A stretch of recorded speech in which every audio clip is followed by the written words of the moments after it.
So, all right, here we go. So we're doing the movie draft here for Michael Keaton movies. Lan, since you won the game, you get to pick first. What's your first Michael Keaton movie? I think we were all just fighting for one of these two movies, right?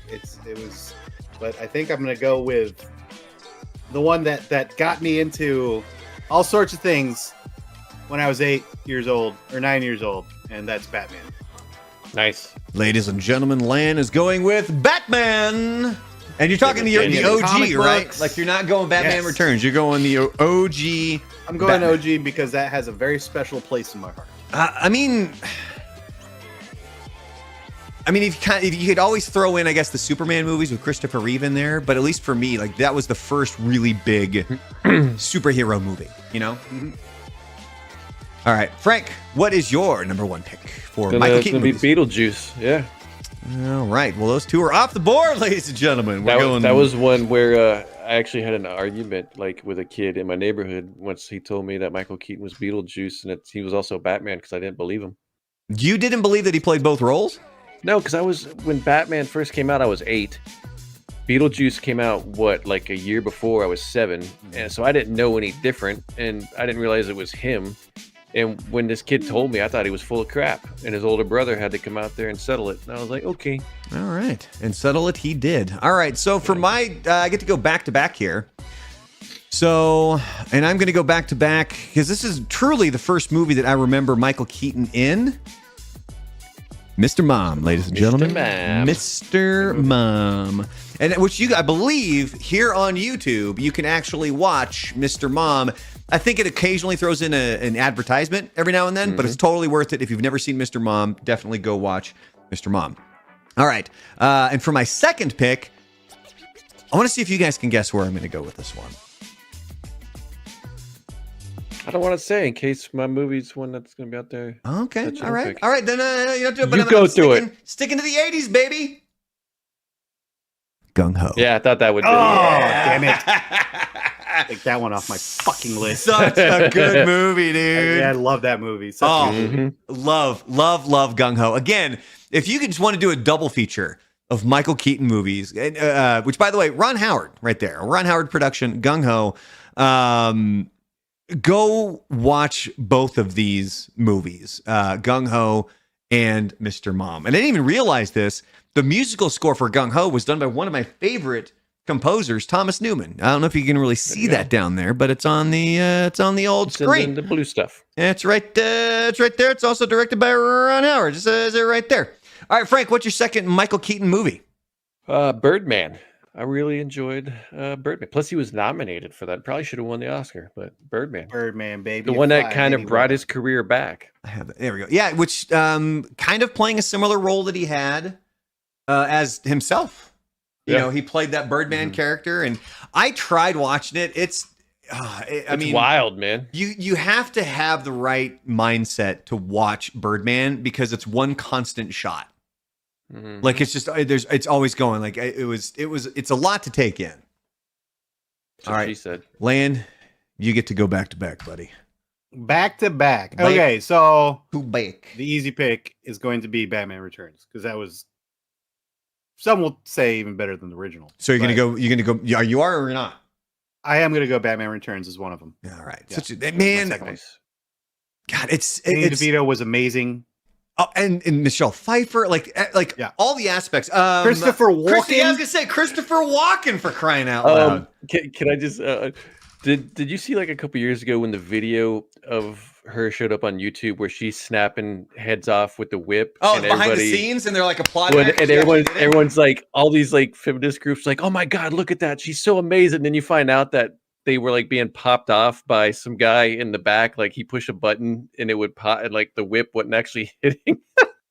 No, I thought the whole thing was that she actually knocked them all off on her own. No, there's some guy that was pushing buttons and it would send a rod up or a poof of air that would knock the mannequin's head off. But all she had to do was whip towards it. But she practiced with the whip. She knew what she was doing with the whip, but she was not actually knocking the heads off. All right, well, I'm looking that one up. We got to fact check that one. Fact checked. We're going to fact check Frank. Okay. That's what I read. That's my second movie. My next movie, and I'm very excited about the third one. Yes, And I don't know if you guys, if either of you guys have seen this, but also Danny DeVito is in this movie as well. I have. And he plays a gay mayor, I think. I think it's a mayor or a police commissioner. Yes. And it's Johnny Dangerously. Oh, Johnny Dangerously, ladies and gentlemen. Love this movie. Look at Such Dick a Butkus stupid was in movie. there. It really is, but it's one of those movies that's so stupid it's good. Yes, exactly. That's I love those kind of movies. a pretty damn good triple feature you got there, Lan. All right, Frank, Hell what's your third Michael Keaton movie? Am I on Oh, by the third? way, Dick Butkus. Yeah, that's what I just said. Dick Butkus is in there. Look at that. Yeah, Dick Butkus. Dick Butkus.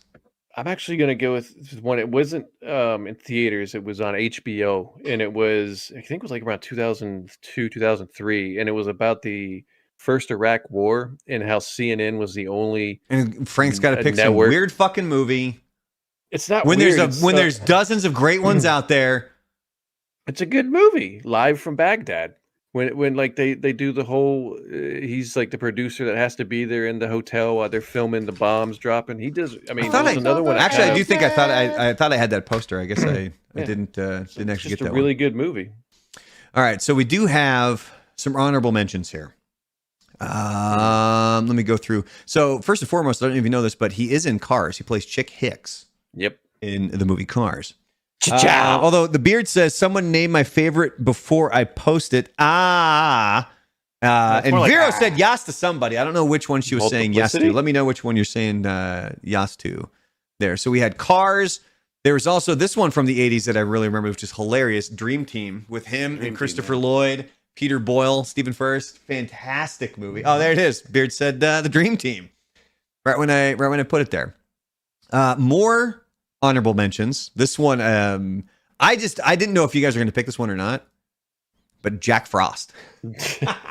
That one, I don't know, man. That's like, I know some people enjoy it, but I don't know, man. It's kind of, it almost looks like he knew he was just taking the paycheck on that one. Oh yeah, I like the horror It's movie just- version of Jack. Yeah, I was gonna say. Plus, people get it mixed up with The horror there were version, Actual yeah. people that would grab the wrong one and scare the crap out of their kids.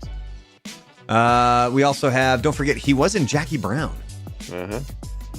Friggin' love Jackie Brown.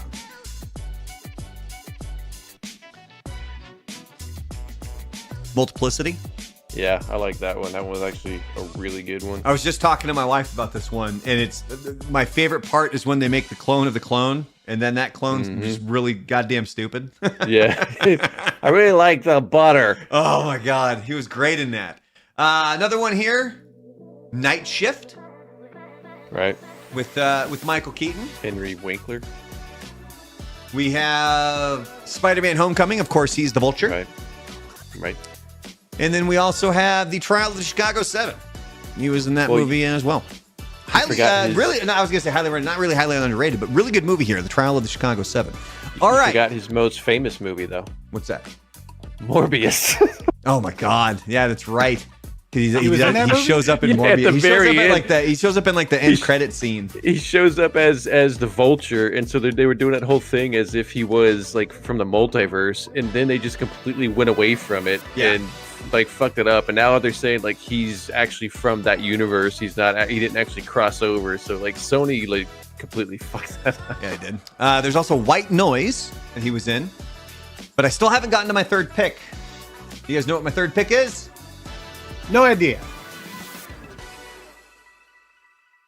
The other guys. Other guys. Dude, him as the boss, and the What we're gonna fact do that is he creep. has to work at Bed Bath and Beyond to Yeah. make ends meet is the He's a supervisor. Oh at Bed my Bath God, & it Beyond. is the friggin' best hit. Because here's the thing: he's not obviously he's not one of the stars in the other guys, but he steals every scene that he's in. Yes. Every freaking scene, and the Sometimes whole you just gotta creep. yeah, the whole running joke of the TLC songs, and they're like, "Come on, you got to, you know." It's all, just don't go chasing waterfalls. Jason Waterfall, man. Oh man, absolutely love it. So here are the triple features. Land's got Batman, Batman Returns, and Johnny Dangerously. Frank has Beetlejuice, Birdman, and Live from Baghdad. And then I have Mr. Mom, Gung Ho, and the other guys.